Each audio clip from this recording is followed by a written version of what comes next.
What is up, ACL Nation? Welcome in to another episode, number 29 of Baggin Braggin. As you can tell by the voice, we gave it all we had this season, Meesh. I left it all on the table, and I am paying the price right now. So this is probably going to be the least spectacular episode of Baggin Braggin ever. We're getting to that number 30 mark, Meesh. Still no intro. But how are you recovering from Worlds? How are you feeling? A lot of sleep. Like the night I got home. So Monday, my flight was like at 7 a.m. and which would be 4 a.m. Pacific. So we got home around like noon. Got Rome. Took him to jiu-jitsu, and so I didn't get a nap. And by like 8 o'clock, I was done. So I went to bed at 8. Woke up at like, I don't know, 6:30 or something. So slept like 9-10 hours, and then took a nap both yesterday and today. So just still trying to catch up on that sleep. Yeah, so for me, it actually kind of worked out. I was supposed to be with my brother in Colombia, and then he messaged me Sunday and said, hey, I'm going to go to Utah. I'm going to drive to Utah and look at a house. So he left Columbia, South Carolina, to drive to Utah to look at this big house that he's wanting to buy, and he wants me to move in there with him, but we'll see. And he was like, okay, the house is all to yourself. And I'm like, okay, well, let me check the front desk and see when I actually have to check out. So they didn't have me checking out till Tuesday morning. So I stayed in that hotel room. I turned off my phone entirely, and I think I woke up at like 2:45 in the afternoon. And then I happened to walk down the lobby at like 8, and I saw Josh Keck down there with his daughter. And he was like, hey, you want to do a show? I'm like, not really, but all right, let's do it. But yeah, the voice is almost gone. Like I'm in my longest relationship of my life right now with this sickness that I got going on. Yeah. This has lasted longer than my marriage. I don't know what's going on with it, but I have different symptoms. I got the first day I had just a sore throat, and now I had a cough, and now like I'm losing my voice and I got a little bit of drainage. So it's like I don't know if it's one continuous thing or if I'm just getting everything from anybody else. So I apologize if you guys shook my hand at Worlds. I mean, that's on you. And you guys got some sickness from it. But at the same time, if you gave it to me, how dare you? Oh, yeah, you're going to turn it on them now? That's how you're going to roll? It's not me. It's never me. Yeah, of course. Although you blame me, and Tina's blaming me, and somebody else blamed me. And I was like, oh, we didn't even interact. Mm-hmm. Well, we were in a car together, so we did interact. Yeah, sir. Well, for one little trip, but I don't know. I think you were showing signs before that. But that takes me to the bragging segment. I forgot to mention it during the Stevie Awards. I want to give you credit, Meesh, my fashion stylist. She took me to multiple stores, finally got a white blazer, and went into the Stevies looking fresh and clean. And I want to show some appreciation to Kyle Butler, who hooked it up with the YouTube superstar One Nito, and got the braids in there and the haircut. A little bit more of a price tag than I thought I wanted to spend, but I heard. You're only going to host the Stevies one time. But yeah, I mean, you went for it. I don't think it was a regret, although I'm sure it wasn't very happy to the wallet. But yeah, well, it's all fake right now. And whenever I actually do the budget here in a little bit, I'm gonna be like, ooh, that's a little hurt. But yeah. I got upstaged by the cone, man. The cone at the end of the show. Everybody's talking point, like. Everyone's like, we need more cone. The live feed would be a lot better with more cone. I'm like, come on now. I don't know what happened there because it was only live on Facebook. Like it was no longer live on the other, like on ACL Cornhole TV, but Facebook just kept rolling. And it was a little behind the scene with the cone. It's kind of funny because people kept asking, like, are you going to come back out and like make an appearance or say something like everybody? Like an encore coming? 50 viewers watching this cone not move. That tells you how bored we are in our lives. All right, they just want more. What? Yeah. Anything special want to brag about before we do a little recap? Yeah, it's kind of like a weird bragging session. So, the reason why I wasn't on the show last or 2 weeks ago is because unfortunately we lost my brother-in-law, and it was nothing that we expected anyone to jump in and do anything because it's not like we were asking for help financially for like funeral costs or anything, but the cornhole community around our local area came together and they're putting together a tournament on Sunday for my brother-in-law's 3 kids. So they're raising funds for them, which I just think is pretty amazing. And everyone's like, I'm going to donate a raffle prize. And Shelby, Trey Ryder's wife, was able to snag one of the boards with all the celebrity signatures to raffle off. And it's another like testament to the cornhole community because, you know, we didn't ask for this. We didn't say, hey, we're trying to raise funds for his kids. Like they just stepped up and did it and said, this is what we're doing. And everyone's wanting to help. So just a big bragging on the cornhole community, which I feel like we bragged about more than anything on this show. All the time. I mean, it's I say all the time, we have a saying here in St. Louis, it's more than a game, it's a family. And I mean, that's what happens. Whenever something goes bad, we all come together. I mean, I'll never forget when my buddies got into a car accident, like on a Friday. We had a tournament for him like that Saturday, and then Monday we handed him like $5,000, you know, to help him recover the medical bills and stuff. It's just the quick response from the cornhole community. And the thing is, it doesn't have to be a lot. Like you don't have to throw out $1,000. Like if you have, you know, 20,000 people throw out $1, that's huge. It goes a long way.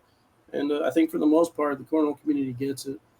But it looks like we are up and running on YouTube, so I got that good to go. What's up, Duncan, Clemmer, and Terry?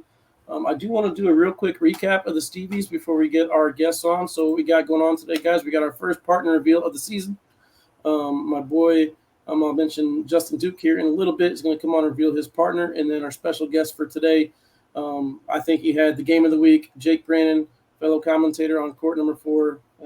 He's got a lot going on, so we kind of want to touch base with him and get a recap of Worlds for him. But it was an honor for me to present the top amateur award to Braden Wilson.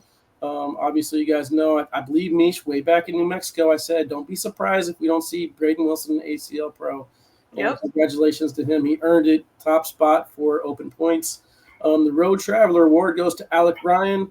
And then, no surprise, the Ironman, Chris Tornatolo, 3 years in a row. He's going to keep it rolling. Yeah, if anybody's got their eye on that prize, they got some work to do.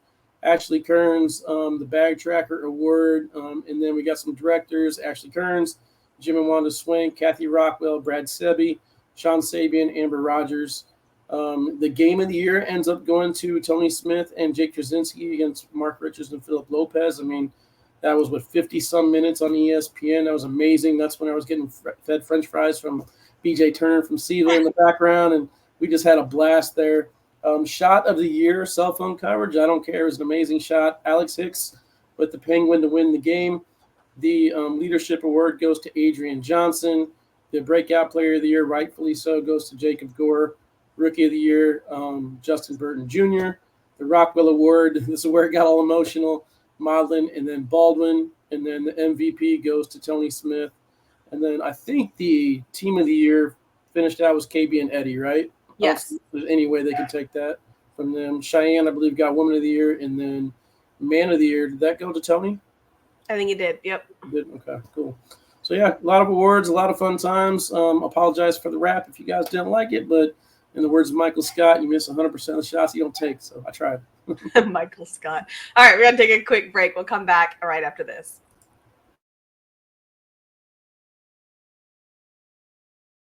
5, 4, 3, 2, 1, 0.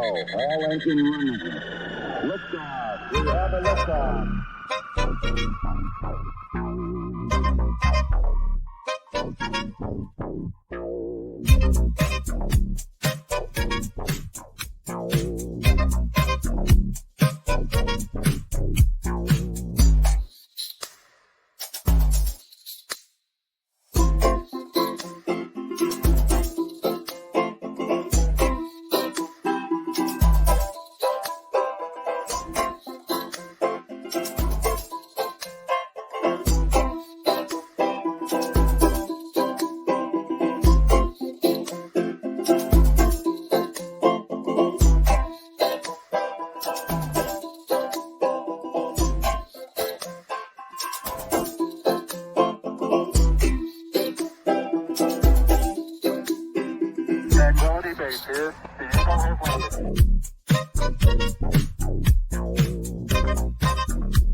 One triumph reach for Mantle.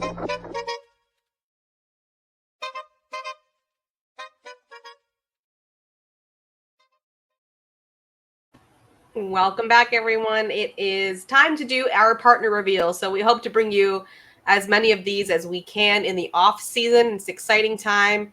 I know some people are still waiting to see, who might get on applications and different things like that. So these should be trickling in over the next several months. But Wally, why don't you intro in our player that we're going to be doing our partner reveal? Yeah, real quick, one thing I forgot to mention about the Braggin segment before we do that is the gauntlet, again, did not disappoint. The amount of pros that stuck around to watch their friends try and compete and make it in, it was awesome. Seeing the support, the cheering, every shot, just people on pins and needles. One of my guys didn't have to go through that this year, thankfully. Justin Duke, let's bring him on. Finished number 52 in the open standings. Justin Duke, after a rough year last year, had pro caliber talent, just had an unfortunate situation pop up. Kind of another unexpected passing with his father there, but battled back, made it all the way through the open standings, gets in the pro division. What's up, Justin? Welcome in, brother. Hey, what's up? Thank y'all for, getting me in here, and let's reveal my partner. Yes, sir, man. Before we reveal your partner, what made you choose this partner? We have a lot of chemistry together. And, we would have been partners last year if it wasn't due to me losing my father while I was at Worlds. I think, I would have been in. I think I had the talent to. Anybody can make it through the qualifier, or not anybody can make it through the qualifier, but I just felt like last year was a really good year for me, and I had the talent to do it, and I think a lot of people knew that. But it was planned the whole year last year. It's just, God had different direction for me, and at that time I just had to get my mental game back, and I think this year will be a really good rookie season for me.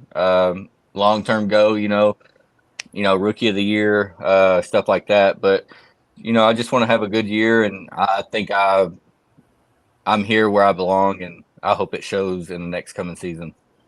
All right. Well, without further ado, go ahead and tell us who it is.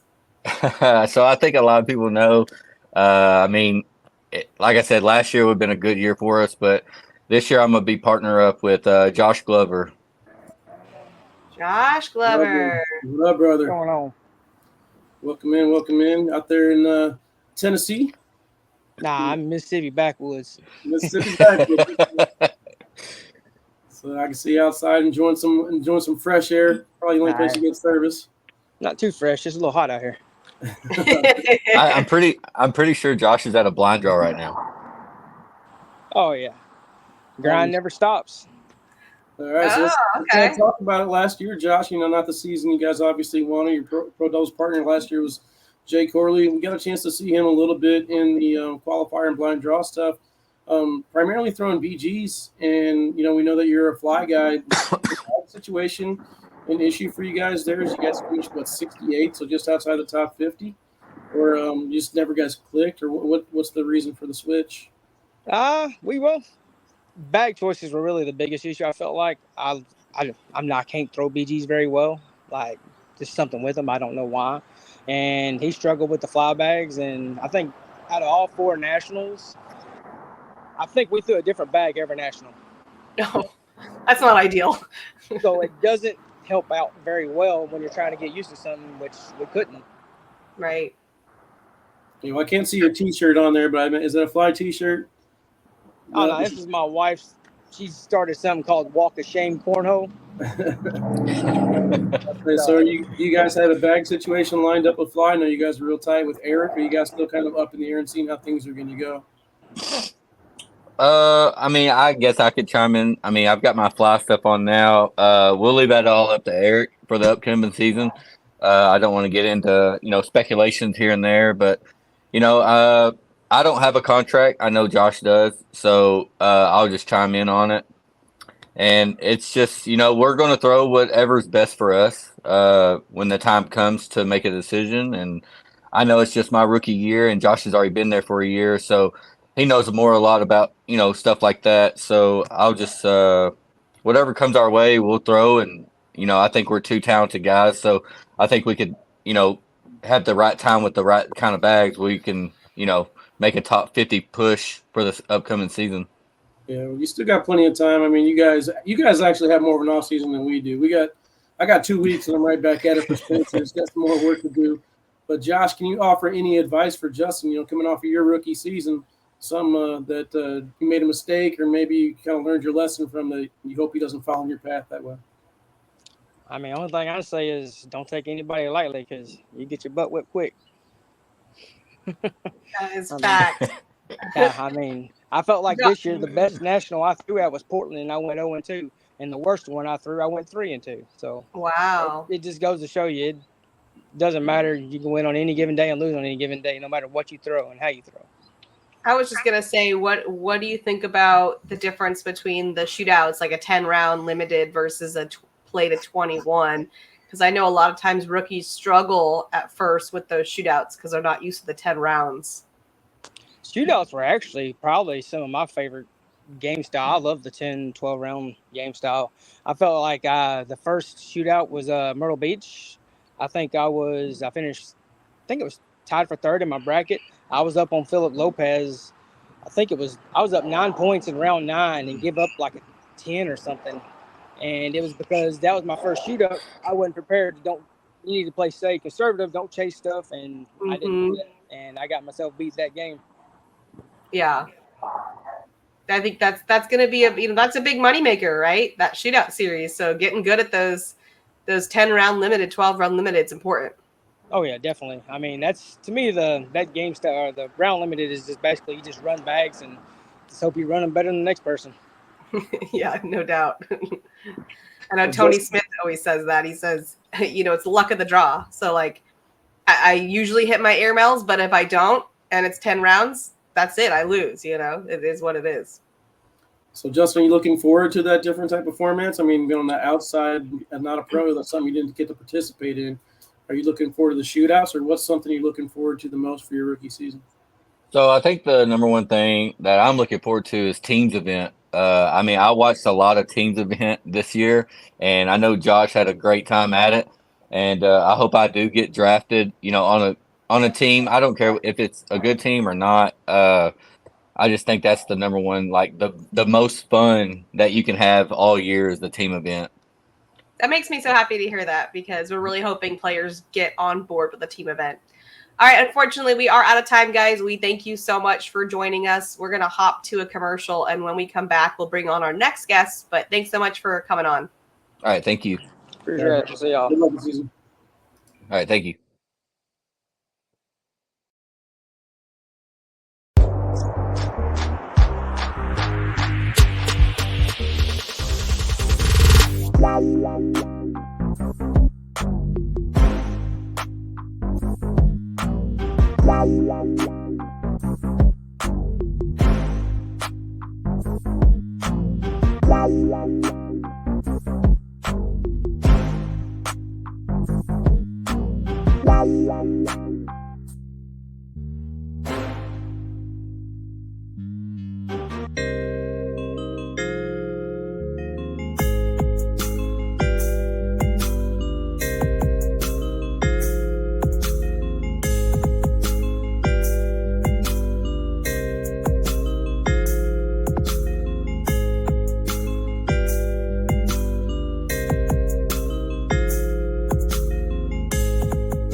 Welcome back, everyone. It is time to bring on our next guest. We are going to bring on Jake Brannon to join us.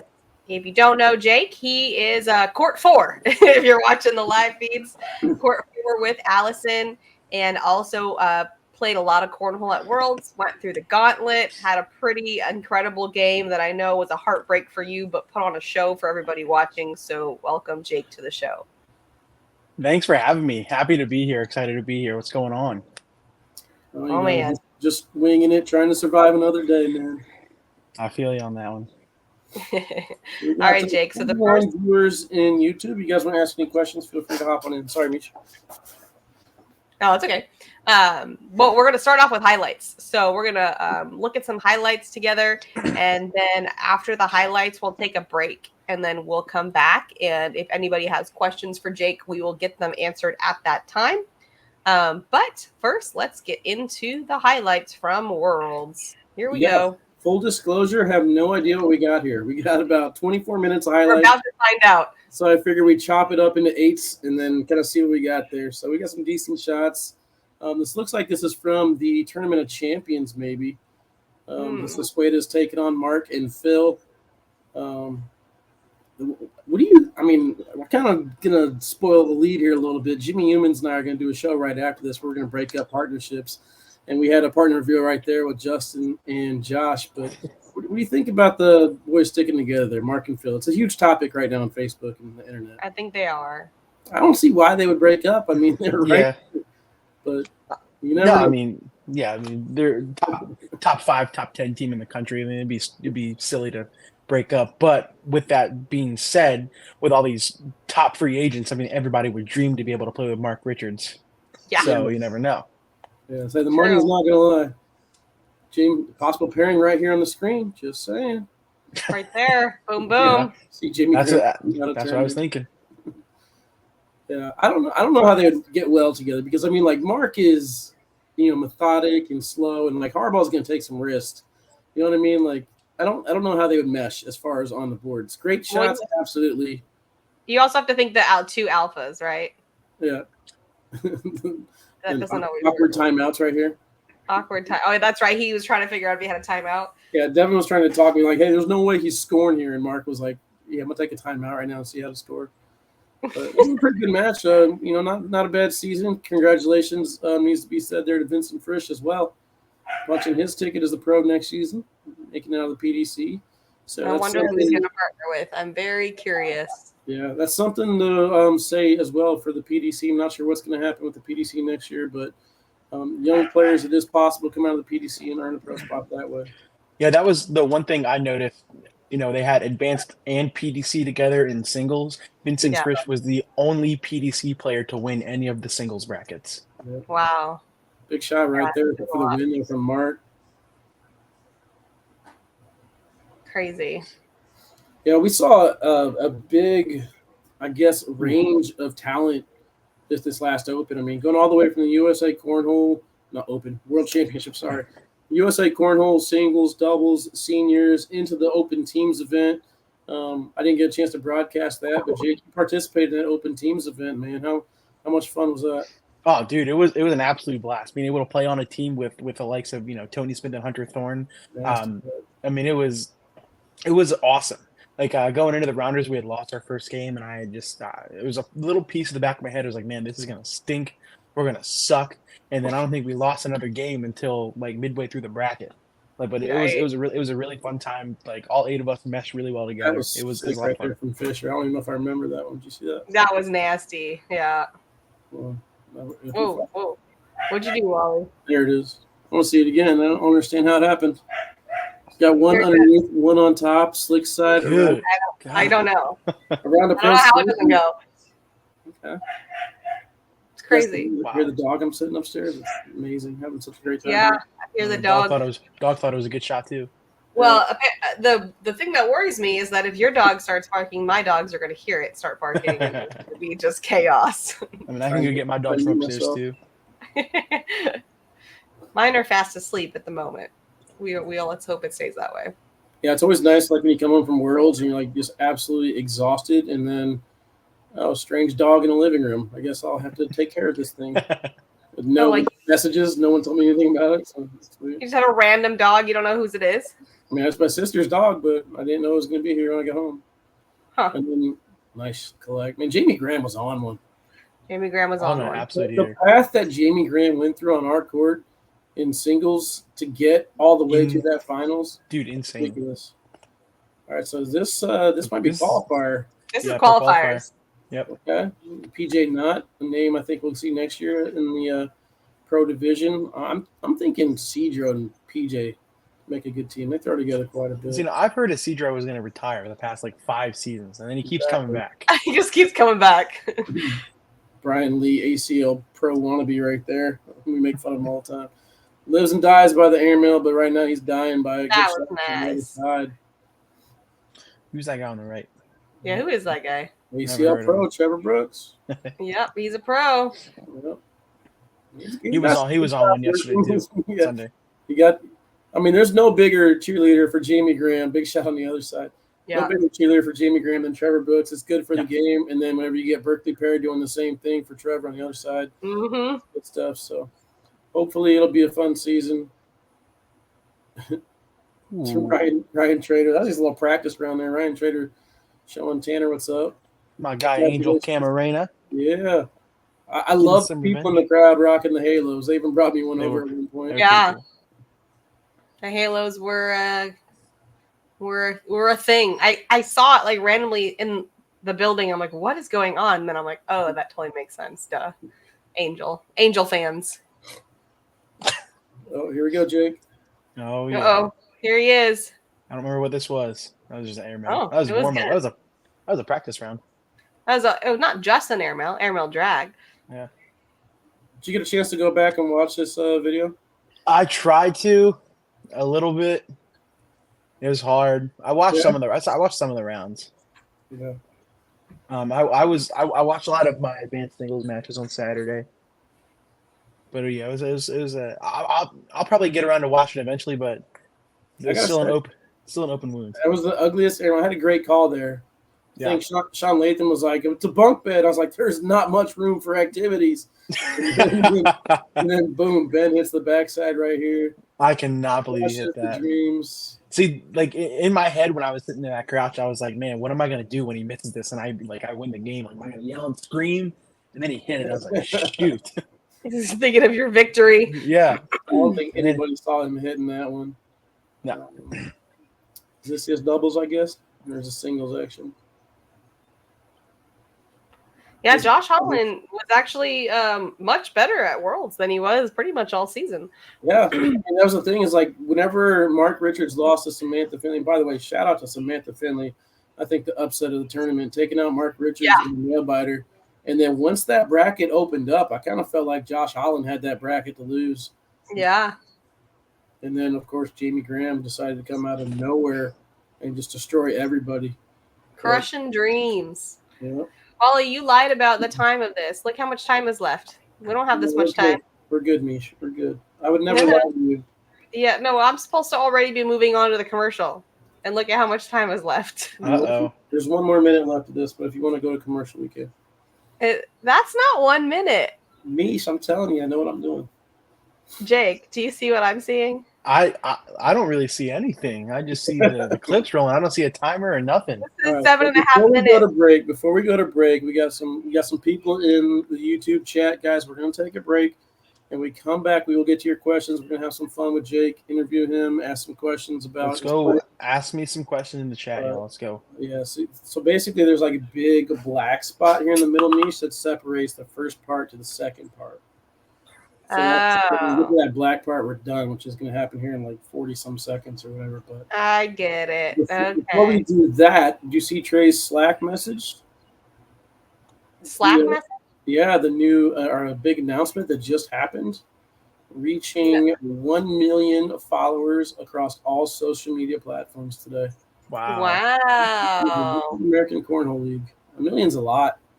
Millions a That's a lot of lot. That is a lot. That was a great bag by Fisher. Yeah, I was actually kind of happy that it came down to these two. I mean, or all the teams in doubles. Basically, the cream rose to the top. We had the ones versus the twos. It worked out how it was supposed to work out. A little coin slot action there. Yeah, I'd say kind of there, yeah. Oh. The thing with bar soaps is I never know what happens. I just kind of have to Bar watch. soap's always, it's always like bewildering. You're like, what happened? Where's the bag go? That's on the camera. No, I thought the birds were going to fall there in the background. I think this is the last shot. Great bag by Gavin. Oh, there it is. See? All right. Wally didn't lie. I don't know what to say. Oh, so we both just pressed at the same time? Okay, we got to go to commercial, you guys. We'll come back with more with Jake right after this.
All right, we are back. And Jake, Hi, Jake. Are you there? Why is it black? It's a black box. That's live programming right there. Are you there, Jake? Are you? No, he gone. See ya. He said, "You know what? I'm good for about 8 to 10 minutes, and after that, I'm checking out." Got Doug Coombs in the YouTube chat. His first time having Chick-fil-A and Dunkin' Donuts this weekend, Meesh. Wow. Big steps over here in America. There we go. What up, Jake? Welcome Can you back. hear me? Yeah. Yep. That's weird because I cannot hear y'all Oh, man. at all. What changed in that commercial break? Crazy. Well, we could hear you without the Bluetooth. I don't know what happened. Can you hear us? Let me. Oh, gotta love live nice podcasts. Duncan Clemmer has a question that I don't know, Meesh, maybe you could answer. Why does Jake's dad look like Colonel Sanders? Oh, I was not aware. I need to see a picture now. Yeah, his dad looks pretty much, the looks like the professor from, what was that movie? Billy Mack? Hello. Can y'all hear me? Yep. Waterboy. Waterboy? Yeah. Oh, I know you. Okay. I still haven't seen his dad, so I can't, agree or disagree. But that's an interesting comparison there, I must say. I don't know how to think about that. Says he's got his microphone muted right now. I'm not sure if he's yes or not. But I think he's struggling. But do you want to skip to the game, or what do you want to do, Meesh? Sure. All right, we'll let him figure that out. All right, so first thing we go through is the top floor bagger and four bagger of the week. I feel like mine's a little bit mean, so I apologize in advance, but the floor bagger I'm giving to Tony Smith. What is going on? Why can't he get that finish? Like, I feel for him because, I mean, look, he can't be too upset with me. He's the number one Hello? player in the world. So, yeah, Nope. you got us? Nope. No, I'm gonna text him and tell him to just come. Yeah. So that's my floor bagger. And then, Can y'all hear me? yeah. Yes. I can't hear you at all. Don't know. Yeah, it's that Bluetooth, man. Turn that Bluetooth off. That Bluetooth. I can't hear But you yeah, at all. I talked to Tony Smith. I mean, we saw his post. Well, I on guess we'll do it Facebook. on the He was delay, just 'cause- really upset with the fast boards. And I talked to Kingsbury afterwards, and Kingsbury was like, "Yeah, the boards were like really, really fast." Yeah. And he wanted to switch bags actually, but then he decided, I beat Tony Smith with these bags, and I was throwing really well. I'm going to keep them there. But Jamie Graham had, I think, the right bags for the board conditions that were going on there. Not to mention, It's for sticky. Yeah, that's what Gavin said, and that's Jamie that's Graham my had, I think, the right bags. floor bagger of the week is Jamie Graham, obviously, because he showed up and he got the win, and it was very cool to see. Very well deserved, but that's my floor bagger and my four bagger of the week. You got yours? My floor bagger of the week is everyone getting sick. Again, we don't know whose fault it is. Could be my fault. Could be somebody else's fault. But like I said, I've been dealing with something for 4 weeks now. I don't know what it is. I'm sorry. I tried. I gave it my all. I feel like toughing through it was the better option rather than calling in sick for 9 days, the most important week of the season. Yeah. But I don't know. It's really hard to kind of satisfy the popularity with people without being rude and be like, "Oh no, I'm sick," and just shunning them away. You know what I mean? Like, Yeah. I don't know. I try to handle my best. So again, I apologize if I got anybody sick. My top four bagger is the juniors division. I think that it evened itself out the way it should be, with the exception of one player, and that's Jaden Ellis. Don't know what's going to happen. I assume he'll take a PDC contract and get in. But just absolute dominance from the juniors division, and Sammy Soto with his back against the wall, coming all the way back and then beating Ryan Trader, who already had a spot locked up to earn his pro spot. I remember talking to Trey. He's like, "Yeah, I mean, it's worst case scenario. Sammy Soto wins this, and we got to have maybe 9 juniors." Guess what? And like we're like, "Oh, Ryan Trader's in the lead. It should work itself out." And then Sammy Soto came back and won that one, earned the juniors division. So I think it worked out pretty well. We get 9. Yeah. All right. Well, we get 9. I'm not sure if it's. Yeah, I think we'll get 9 is the way it's set up. So I think you're right. Yep. All right. We have our send it or board it and would you rather, but we're going to take a commercial break and come back with those right after this.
All right. We are going to continue to go through our games and hoping that Jake can figure out his sound in the meantime, but we will move through the next one. This games and send it or board it. Oh, we got an echo, people. There we go. All right. So send it or board it. Okay, Wally, would you send this or would you board it? You have not your best performance the entire season, but you win the world championships. So send it is yes, I want that, right? Yeah. Yeah, sending that all day. I don't care if I win the tournament coming out as a 1 seed or if I win it coming out as a 64 seed. I just want the dub when it matters. And if I only got one trophy on my wall and it's the big one, perfectly fine with that. Okay. I feel like Jamie Graham would agree, but Jamie Graham has also had amazing seasons too to kind of back that up, right? So yeah, I don't know. I just wonder because remember, you have to think, okay, you don't know you're going to win the world championships, right? So the whole season, you're just getting annihilated by all the analysts and everybody. Like, man, this guy's really sucking this season. Yeah, I mean, we were kind of all bashing. I mean, how many months was that with Jamie? 8 months? Yeah. 6 months? Yeah, absolutely. Yeah. All right. We'll try Jake one more time, see if he's there. Okay. All right, let's see. Jake, Let's try are you Jake. there? Jake? How's it going? Is it Can working? Can you hear us? I can hear you. Yes. We can hear you. Yay! Oh my gosh. That was Okay, great. wait. I'm going to ask you the same question, Jake. So would you send this or would you board it? You have not your best performance the entire season, but you win the world championship. That's a tough one, man. I think I would send it just because a world championship is just so prestigious. It's so cool, and it's like what you work up towards at the end of the season. Like playing international, winning international is cool, but like the world championship is what it all culminates with. So I think I'd have to send that. Well, look how amazing the story Rudy is, right? like Rudy, True. Rudy didn't do much at all, and then all of a sudden you got what, one tackle or something like that, or a sack. I mean, it's like I don't care if I ride the bench the entire football season, and then hey, everybody's injured, you're our last choice, and I catch the game-winning touchdown. Like, I mean, that for me is that's gonna be rewound and replayed forever. That's true. That's true. I was saying, though, the negative of it and the reason why somebody might go towards abort it, and if you're listening with us, feel free to write in the chat, send it or board it, is because you don't know you're going to win the world championship, right? So, like, the whole season, you have to deal with everybody being like, man, this guy's really sucking. Well, not only that, but you got to look at the sponsorship aspect of it, too, where it's kind of like, okay, you got absolutely zero exposure because you didn't make any live feeds or any deep runs in the season. And then it's like, okay, which was the fluke? Was the entire season the fluke, or was this one tournament the fluke? Yeah, exactly. Yeah. All right, so you guys both send it. Yeah. I guess I'm gonna have to go with you and send it as well. All right, Wally, you have a send it or board it for us? I actually don't have a send it or board it. Jake, you got anything? Are you gonna put him on the spot? I got a would you rather though for Jake.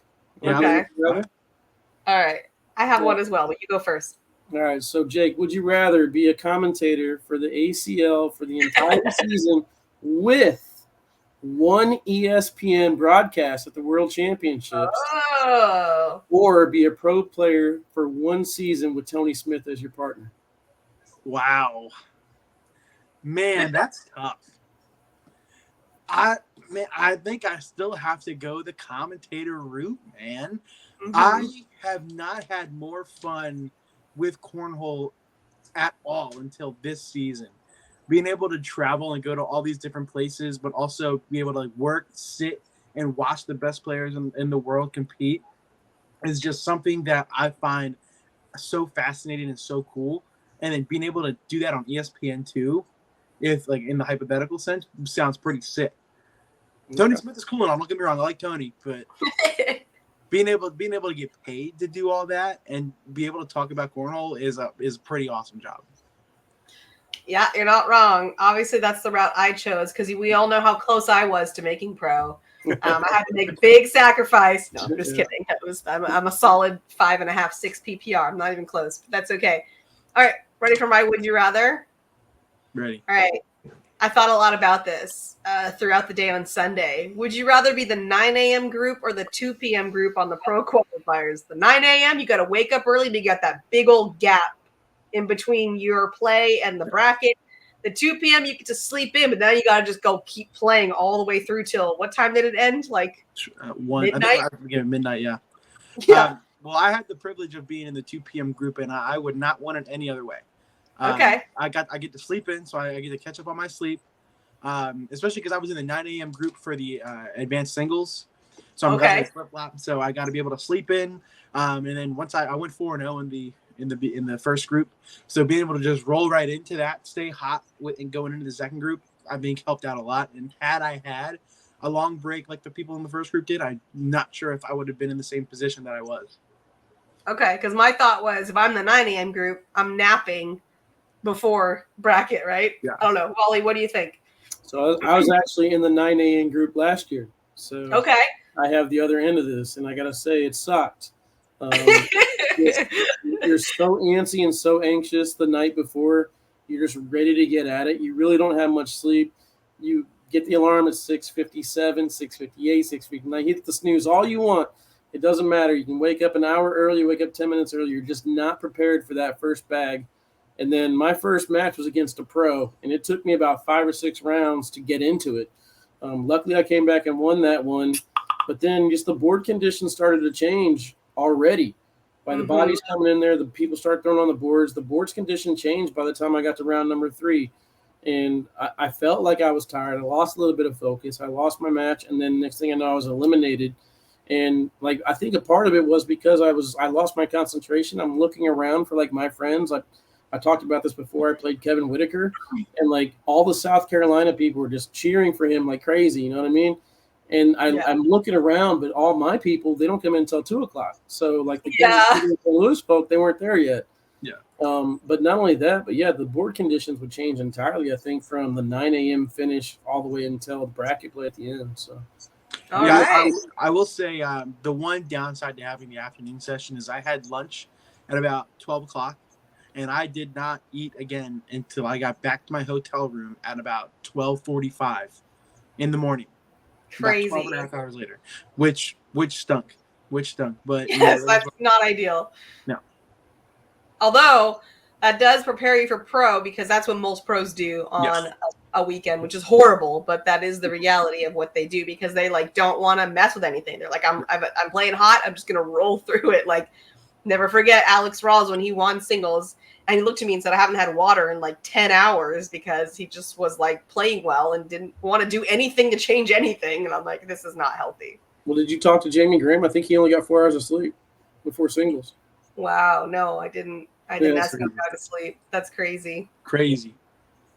Oh, we got one question in the chat here. Says the foot foul rules are in 2024 is a hot topic on YouTube chat over the South Carolina ACL streams. What are your current opinions on that, Jake? I know you kind of do the same thing I do whenever you have those powerful shots. You step over. I mean, my normal shot, like my normal throw, I don't do it. But when I need to get a little extra push on that push through, I will step over. So I am a fan of the step over rule to some extent. There was. You're a fan of keeping it the way it is. I like keeping it the way it is, okay. But I also like the idea of enforcing it more than it has been. There was a game in the we like Core 4 broadcasted the finals of advanced singles, that's the afternoon session final 8, and we had Vincent Frisch in it, and he would not only step over with both feet, but he would also go into his opponent's lane every other bag, or at least every third bag. And some people in the comments started noticing it, while nobody in the crowd or his opponent at the time noticed it. People in the comments starting to get weary of it, and I feel like something to that magnitude should be outlawed, or at least have a rule enforced with that more efficiently. You know what I mean? Yeah. I feel like it's going to be hard because the players in general tend to be like, whatever, I'm not going to ruffle any feathers or raise any concern. Like, I think it was, I don't remember who Mark Richards was playing, but Mark is like, do I have any timeouts left? And they're like, doesn't matter. Just go take one. Like, nobody really wants to enforce rules. Although I'm sure they'd appreciate rules being enforced. Just how like if we had Jamie, I think. what was that? I think it might have been Jamie. Was it Jamie? Okay. So like if we had officials in every court, obviously players wouldn't have to enforce rules. There'd be an official there, but obviously that's a huge budget that we would have to discuss if is that where people want the money to go, is to officials on every court. That cuts into payouts, right? So I don't really see that happening in this next year, which means it's up to you as a player to enforce rules, and nobody really wants to be that person. Like snitches get stitches or whatever, that mentality. Now, as a commentator, it always thinks, because anytime, like I have Jamie Graham on my broadcast all the time, and he always looks over at us and be like, how many timeouts do I have? And I'm like, I have no idea. I'm not keeping track of your timeouts. I'm not keeping count of your timeouts. Yeah. Although I do think on the broadcast we need a timeout counter. I think it's like a basic thing, right? Yeah. Like every sport has that. Stay tuned. We got some stuff coming. I also like the introduction of the shot clock on the broadcast, because that was like it. Like, you don't like it? No. No. What? Why? Because there's enough keyboard warriors out there complaining about stupid stuff anyway. The last thing I want to do is give them validation. Oh god. They're pretty good at enforcing it, though. But also, you have to think about it this way. I'll play the devil's advocate. Had we not introduced those shot clocks, we never would have gotten that shot of the year from Philip Lopez Jr. No. We never would have gotten it. Yeah. I mean, I think the thing is, it's just all going to be about how. Like, how do we integrate everything that we want to do? I don't think it's next year, although there are talks and discussions and possibilities. But, I mean, like, there's a lot of things that need to happen just to make it work the way it's supposed to work. Not just from a visual standpoint, just like you said, an enforcement thing as well. I mean, we saw the enforcement of Fisher Hamilton stepping over in South Dakota. It raised a lot of red flags and a lot of questions. And then at the World Championships alone, I want to say I saw it like 12 times, not enforced one single time.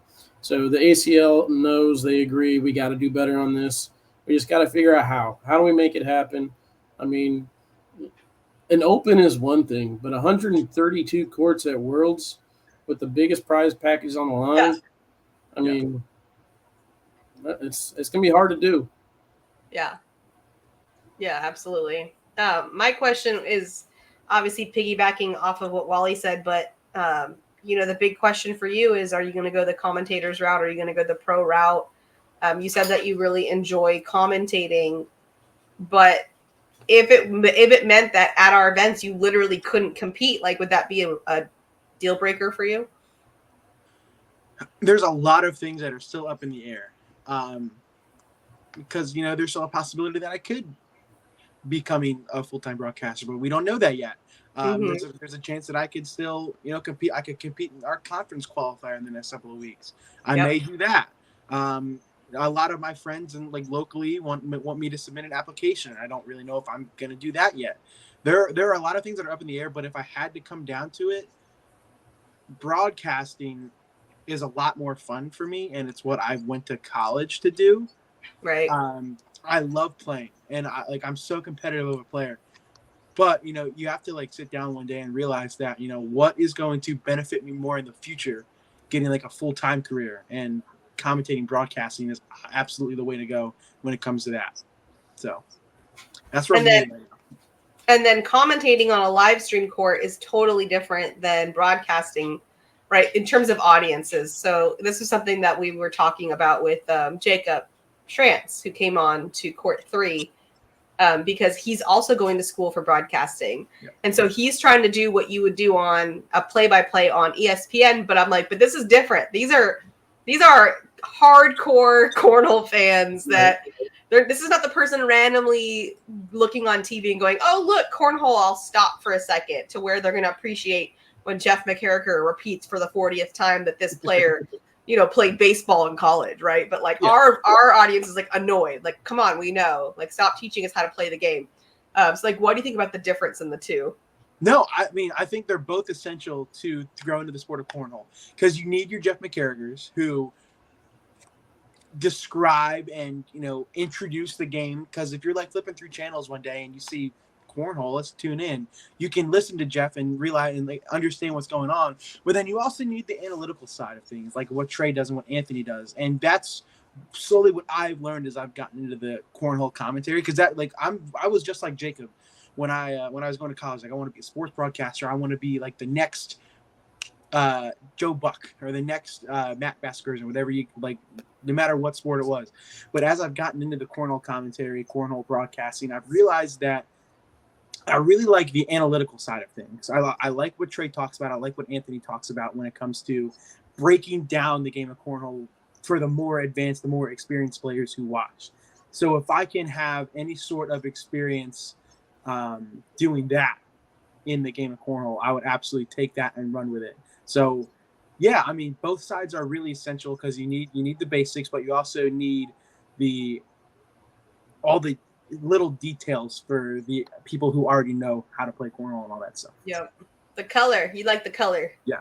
I like both. I want to be a play-by-play guy, but I also wouldn't mind diving into the analytical and the color stuff as well. Yeah.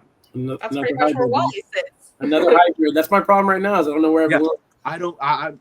That's my only problem. I don't know what road I want to take because I want to be play-by-play, but I also want to have a little teleprompter. Not a teleprompter, a thing that I can draw on. Illustrator. I have it on court 2. Corey has it on court 2. Did you get to use it when you were there? Accidentally, yeah. I messed up my Koi shot. There was a piece of the screen was sitting in front of me, and there was a piece of dust on it. So I went to go use my finger to wipe it off, and I accidentally drew a line. I was like, oh shoot. But so then I looked over on Corey's thing and I didn't see it. And I was like, okay, cool. It must not have been there. But then apparently people went nuts because it was on there for the entire broadcast, and I had no idea. So that was pretty funny for me. Yeah, that was Miranda Koi shot. She hit that big push. That's amazing. A little line right there, and we're all like, what is going on? Yeah, so for those watching, you go back and watch that Miranda Koi shot, you're going to see a little line. I did that. That's all me, baby. So there's my mark. Quick question. Does it bother you, though, that if you become a commentator that I'm going to be your boss? I mean, wow. I'm going to get to boss you around, and it's got to sting you a little bit that you can't beat your boss at cornhole. But well, yeah, we're out of time, though, Meesh. We're out of time. We're just going to have to end the show. Oh, you're just going to cut no response allowed. Yeah, that would be the only problem I have is not being able to play in cornhole because, I definitely couldn't. I'm too competitive to let you win, but I don't know you have what it takes to beat me right now, Wally. I'm telling you. Dude, I don't know how you beat all those other guys, and I beat you every time, so that was crazy. Wow. Okay. Hierarchy, you should be the pro then, right? Exactly. All right, guys, we are out of time. Jake, it's been awesome having you on. Thank you so much for joining us. We'll see you at the next event coming up. Sorry for the technical difficulties, guys. Oh. I don't know what happened. It made me so Welcome to the show. Yeah, no worries. That's live, right? All right, guys. Thank you so much for joining us. We'll see you guys all next time.